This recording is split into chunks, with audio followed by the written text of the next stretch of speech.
Cet épisode s'ouvre dans un climat de tension et de peur. Juana, le regard inquiet, ne peut dissimuler son angoisse croissante. Aux côtés de Gabriel, elle est complètement bouleversée par la tournure que prennent les événements. L'homme qu'elle aime est désormais un fugitif recherché par les autorités, et cette idée l'effraie au plus haut point. Tandis qu'il roule en silence, elle laisse éclater son trouble. Elle regrette de ne pas avoir suivi les conseils avisés de Salvatore, qui leur avait recommandé de quitter le pays au plus vite. Gabriel, bien que lui aussi très affecté, tente de la rassurer. Il s'arrête quelques instants sur le bas-côté pour essuyer les larmes qui perlent sur le visage de Juana et lui promet, avec une tendresse sincère, que tout ira bien. Mais malgré ces paroles apaisantes, l'inquiétude de Juana ne fait que grandir. Elle est consciente que leur situation est critique et qu'ils doivent à tout prix se cacher pour ne pas être retrouvés. Selon Gabriel, tout porte à croire que Rogelio est derrière cette machination. Il est convaincu que ce dernier, mu par une haine ancienne et une soif de vengeance, est l'architecte de cette cabale qui vise à l'éliminer. Pendant ce temps, ailleurs, Camilla replonge dans ses souvenirs. Certaines paroles prononcées par Francisco lui reviennent à l'esprit. Elle se remémore clairement ce moment où Francisco lui avait confié son intention de révéler la véritable nature de Rogelio, cet homme qu'elle considérait comme dangereux. Francisco s'était alors montré déterminé à retirer le masque à Rogelio, expression lourde de sens et qui aujourd'hui prend tout son poids dans ce contexte troublant. Chez les Rubio, la tension est également palpable. Amparo, dans une posture de mère protectrice, demande à Manuel de rester proche de Rogelio. Elle est persuadée que Gabriel, qu'elle considère désormais comme un danger public, pourrait bien faire de Rogelio sa prochaine cible. Mais à la surprise d'Amparo, Manuel se rebelle contre cette idée. Il affirme avec un sérieux inattendu que c'est Rogelio lui-même qui a tué Francisco. Amparo, choquée par une telle accusation, refuse d'y croire et traite les propos de son fils de folie pure. Mais Manuel insiste. Il explique que Rogelio voulait à tout prix racheter les actions de Francisco et que ce dernier était sur le point de tout révéler à Gabriel avant de mystérieusement disparaître. Ces paroles provoquent une vive réaction chez Amparo, qui est prise d'une véritable crise d'angoisse. De son côté, Rogelio tisse sa toile. Il parvient à convaincre Paola que Gabriel est bien le meurtrier de Francisco et que ce crime n'avait pour but que de servir ses intérêts personnels, notamment en accaparant la présidence de la brasserie. Paola, influencée par son père, finit par se ranger de son côté. Elle décide de s'allier à lui pour faire tomber Gabriel. Rogelio, fier de la tournure des choses, lui dit alors que c'est bien son sang qui coule dans ses veines, comme pour justifier son instinct de manipulation et de pouvoir. Pendant ce temps, dans leur voiture, Gabriel et Juana poursuivent leur fuite. Gabriel évoque un vieux différend foncier entre le père de Rogelio et celui de son père. Il raconte que les terres avaient été vendues légalement aux Rubio, mais que Rogelio n'a jamais digéré cette transaction. Selon lui, cette rancune ancestrale expliquerait en partie la haine que lui voue Rogelio aujourd'hui. Au poste de police, Jenny arrive avec Margarita, la sœur de Juana. Elle est inquiète et vient chercher des réponses auprès de Salvatore, qu'elle reproche de n'avoir pas répondu à ses nombreux appels. Pacheco, ravi de revoir Margarita, les accueille chaleureusement. Salvatore, quelque peu embarrassé, explique à Jenny qu'il était très occupé. Jenny, sans détour, demande où se trouvent Juana et Gabriel, car elle a vu dans les journaux que Gabriel est désormais considéré comme un criminel. Dans son bureau, le procureur Javier Quiros ordonne à ses agents de retrouver Gabriel coûte que coûte. Une vaste opération de recherche est lancée dans toute la ville. Juana et Gabriel, toujours en fuite, aperçoivent les barrages de police sur leur route. L'angoisse monte d'un cran. Salvador, conscient du danger, demande à Pacheco d'éloigner Margarita en l'invitant à boire un café. Pendant ce temps, il tente d'expliquer la situation à Jenny. Lorsqu'elle lui demande s'il pense que Gabriel est réellement un meurtrier, il reste silencieux, incapable de lui fournir une réponse claire. Pendant ce temps, dans un petit café, Pacheco offre un chocolat chaud à Margarita. Leur échange est empreint de douceur. Margarita lui avoue avoir beaucoup apprécié le petit cadeau qu'il lui avait offert et une complicité naît entre eux. De retour à la voiture, Gabriel s'arrête brusquement. Les larmes aux yeux, il semble dépassé par les événements et effectue une marche arrière, incertain de la direction à prendre. Camilla, quant à elle, est hantée par les menaces que lui a proférées Rogelio.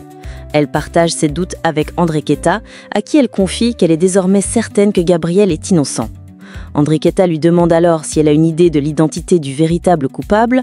Camila, avec gravité, lui répond qu'ils suspectent tous la même personne sans pour autant prononcer son nom. Pendant ce temps, Carlos et Claudio réfléchissent à un moyen concret de prouver l'innocence de Gabriel. Ils savent que le temps presse et que les preuves montées de toutes pièces par leurs ennemis risquent de précipiter la chute de leur ami.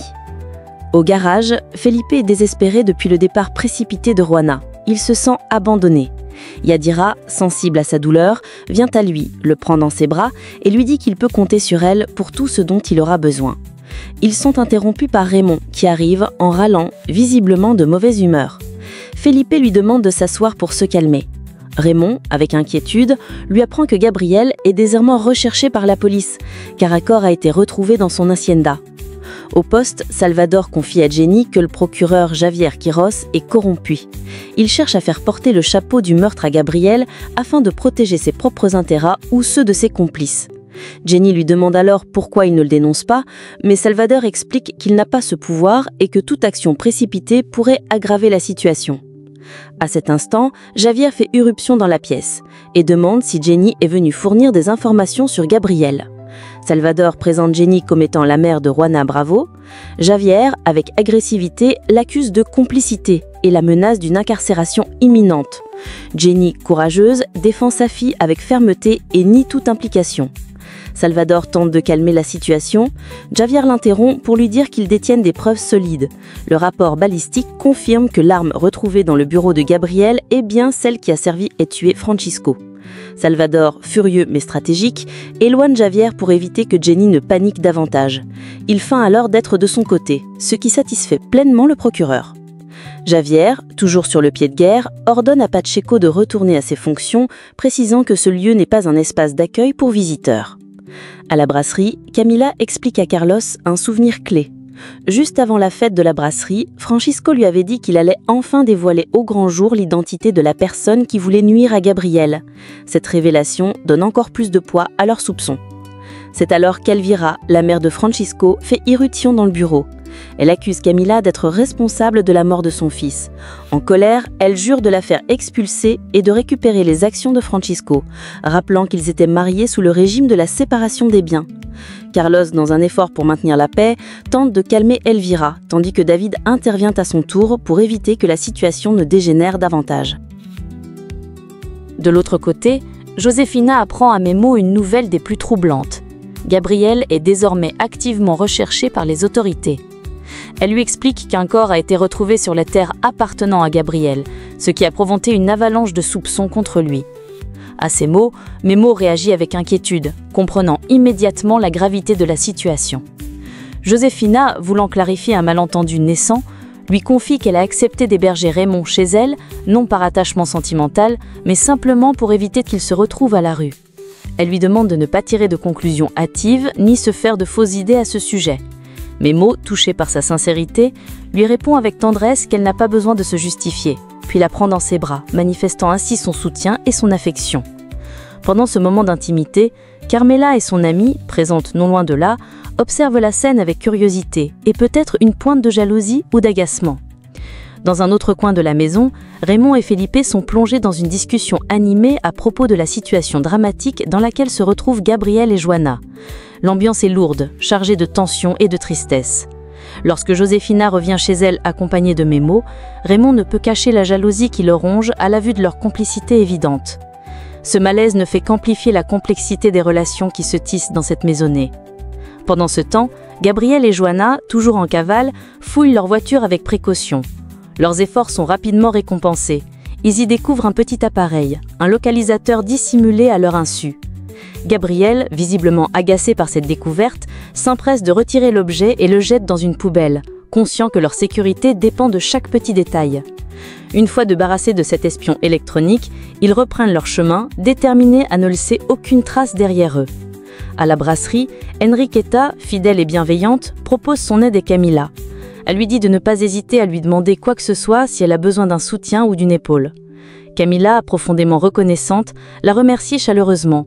Toutefois, épuisée par les récents événements, elle décide de rentrer chez elle pour se reposer et reprendre des forces. Chez Josefina, un nouvel événement vient bouleverser l'ambiance. Les gardes du corps de Gabriel arrivent pour rassurer la famille de Joanna. Ils leur affirment que Joanna va bien, qu'elle est saine et sauve. Ils insistent également sur l'intégrité de leur patron, soulignant que Gabriel est une personne droite et juste, incapable d'ôter la vie à quiconque. Leur témoignage, bien que rassurant, ne suffit pas à calmer l'angoisse palpable qui règne dans la maison. De leur côté, Gabriel et Joanna, toujours en cavale, s'éloignent toujours plus de la ville. Joanna, consciente de leur fatigue et des risques qu'ils encourent, propose qu'ils s'arrêtent quelques jours pour se reposer et récupérer un peu de force avant de poursuivre leur fuite. Gabriel acquiesce, partageant son sentiment. Leur priorité est désormais de rester en sécurité, à l'écart des regards indiscrets. Peu après, Salvador arrive chez Josefina, accompagné de Jenny, la mère de Joanna. Ils sont accueillis par les gardes de Gabriel, qui, toujours méfiants, annoncent leur intention de partir. Ils dénoncent le fait que la police tente de faire de Gabriel un bouc émissaire, en l'accusant injustement d'un crime qu'il n'a pas commis. Salvador prend la parole et leur assure qu'il est entièrement d'accord avec eux. Il les invite alors à discuter en privé dans la cuisine de Josefina, espérant les convaincre de lui faire confiance et de collaborer avec lui pour protéger Gabriel. Pendant ce temps, au poste de police, le procureur Javier Quiros fait une promesse inquiétante à Rogerio. Ses détectives sont mobilisés et retrouveront Gabriel quoi qu'il en coûte. Dans la cuisine, Salvador insiste pour convaincre les gardes du corps de Gabriel de coopérer avec lui. Il leur demande de lui faire confiance, leur affirmant qu'il est prêt à escorter Gabriel et à veiller sur lui s'il l'aide. Les gardes restent hésitants, exprimant leurs doutes, mais Salvador insiste, les conjurant de ne pas abandonner leur patron dans une période aussi critique. Pendant ce temps, Gabriel et Joanna trouvent refuge dans une maison isolée en pleine campagne et se préparent à y passer quelques jours dans l'espoir de passer inaperçus et de reprendre leur souffle. De son côté, Camila rentre chez elle et tombe nez à nez avec Manuel, venu sans prévenir, et s'excuse pour son intrusion et lui demande de lui accorder un moment pour lui parler. Camila accepte de l'écouter. Manuel lui avoue qu'il pense que son propre père, Rogelio, pourrait être responsable de la mort de Francisco. Camila, interloquée, lui sert un verre pour l'aider à se détendre, puis lui demande s'il détient des preuves. Manuel répond qu'il n'en a aucune, seulement des soupçons fondés sur certaines conversations et comportements suspects. Camila lui confie ailleurs qu'elle se sent piégée par Rogelio, qu'il est un homme manipulateur qui sait toujours tirer les ficelles à son avantage. Elle ajoute qu'il s'est servi d'elle comme d'une marionnette, la plaçant là où cela l'arrangeait. Manuel, admiratif de Gabriel, affirme qu'il lui a ouvert les yeux sur de nombreuses choses et qu'il lui a donné l'opportunité d'évoluer professionnellement au sein de la brasserie. Il considère Gabriel comme un mentor, voire un modèle. Puis, changeant légèrement de sujet, il demande à Camila si elle est réellement amoureuse de Gabriel. Sans détour, elle lui répond que oui, avec une sincérité touchante. Chez Josefina, cette dernière parvient à convaincre son fils de passer la nuit à la maison, soucieuse de préserver un semblant de normalité malgré les tensions. Peu de temps après, les gardes du corps de Gabriel se rendent dans un bar pour rencontrer Salvador. Lors de cet entretien discret, il lui révèle qu'ils avaient laissé un localisateur dans la voiture de Gabriel. Salvador leur assure qu'il prendra toutes les mesures nécessaires pour garantir la sécurité de Gabriel et de Joanna. De son côté, Jenny est de plus en plus inquiète pour sa fille. Elle en parle à son ami Fabio, cherchant un peu de réconfort. Pendant ce temps, Salvador et les hommes de Gabriel élaborent un plan pour tromper Javier Quiros afin qu'ils perdent leurs traces et renoncent à sa traque acharnée.